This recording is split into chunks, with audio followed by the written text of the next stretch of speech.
Народ, привет! В работе у нас Kia Rio с ударом в заднее крыло. Не знаю, чем это так пролетело, но бампер остался почти целый. Вот небольшая здесь такая вот фиговина, паутинка, а само крыло провалено. Вот где-то вот, если оттянуть как-то вот так, должен стоять бампер, и примерно в этом же положении должно быть крыло. То есть здесь сантиметра так 4, наверное, провал. Соответственно, здесь тоже все утянуло.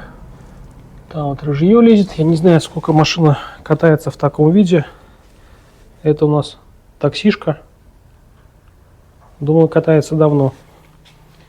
Здесь уже это цинковое напыление уже закончилось, и все стало ржаветь активно.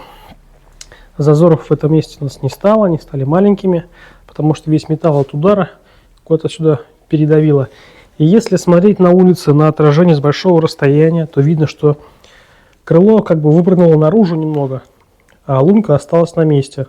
То есть здесь как бы ямина такая. Сзади зазоров тоже нету здесь, но я не знаю.